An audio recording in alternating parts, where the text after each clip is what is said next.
Hello everyone, আজ চলে এসেছি নিউ একটি ভিডিও নিয়ে। এটা ছিল আমাদের গ্রামের শীতলা কালী পুজোর দিনকার ভিডিও। এই যে ঘটি হাতে আমি দাঁড়িয়ে আছি কেন, কারণ হচ্ছে আমি আর আমার এই যে বোন, আমরা দুজনে আমাদের শীতলা তলায় কালীতলায় জল ঢালবো। না, আমরা জল আনতে যাইনি, জল আনতে গেছে হচ্ছে আমার ছোটো মামা। তো ওই ঘড়া করে জল আনতে, অনেক বড় বড় ঘড়া, পিতলের ঘড়া আছে, তো সেই ঘড়া থেকে আমাদের ঘটিতে একটু একটু জল দিয়ে দেবে, আমরা সেই জলটা ঢালবো। তো আমাদের এখানে অনেকেই সেভাবে করে, মানে অনেক বাড়িতে বাচ্চা রয়েছে বড়, মানে আমাদের মতো মেয়েরা রয়েছে, তারা তো সব যেতে পারে না, তো বাড়ি থেকে কেউ যায় আর তাদেরকে এনে এরকম জল দেয়, তারা ঢালে। তো এটা হচ্ছে আমাদের শীতলা তলা। আমরা কালীতলায় প্রথমে জল ঢেলে শীতলা তলায় এসেছিলাম, কারণ কালীতলায় ভিডিও করতে পারিনি। আমার বোন ছিল, ও ভিডিও করতো, কিন্তু এত ভিড়ের মধ্যে না তখন আর ভিডিও করা সত্যি পসিবল হয়ে ওঠেনি।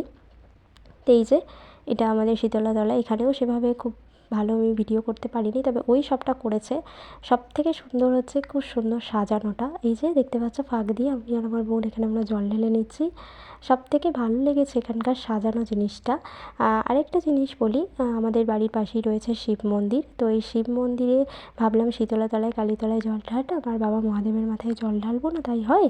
তো এখানে চলে এসেছি আমরা। এখানে বাবা মহাদেবের মাথায় একে একে আমি, আমার বোন, আমার ছোটো মামা, তারপর আরও সবাই, ওদের মানে যে বাড়ির পালা পড়ে, মানে যে বাড়িতে রয়েছে তাদেরই সবাই আর কি জল ঢাললো কয়েকজন। তো এইভাবে হয়ে গেল আমাদের জল ঢালা পর্ব শেষ। এবার বেলায় পুজো হবে। একটা ছোট্ট ঘটনা বলি, মানে সেদিন শনিবার ছিল, শনিবার মানে আমারও কালী পুজো হয় বাড়িতে, আমিও কালী পুজো করি নিজে। তো সেইভাবে আমি বসেছিলাম, অনেকক্ষণ খাওয়া দাওয়া করিনি, 10টা নাগাদ আমি একটু চা নিয়ে বসেছিলাম খেতে। তো হঠাৎ মনে হলো যে এইবারে আমিও শীতলা পুজো একটু উপোসটা করি। ভেবেছিলাম করবো, তো আমাদের একদম শীতলা কালী পুজো একদম রাতে হয় কালী পুজো। ভেবে তো যেমন ভেবেছিলাম সেটা করতে পারিনি, কারণ অতক্ষণ অবধি ভাবলাম উপোস করতে হয়তো পারবো না, 12টা 12:30 অবধি আমি না খেয়েই ছিলাম। তারপর মনে হলো যে না, এবারটা থাক, এবারটা বরং ভাতটা খাচ্ছি না, ডালিয়া খেয়েছিলাম। যাই হোক, ভগবান চাইলে আবার পরের বছর হয়তো করতে পারবো। একটা ছোট্ট ইনসিডেন্ট বলি, মানে আমার লাইফে এটা খুব ভালো ঘটনা।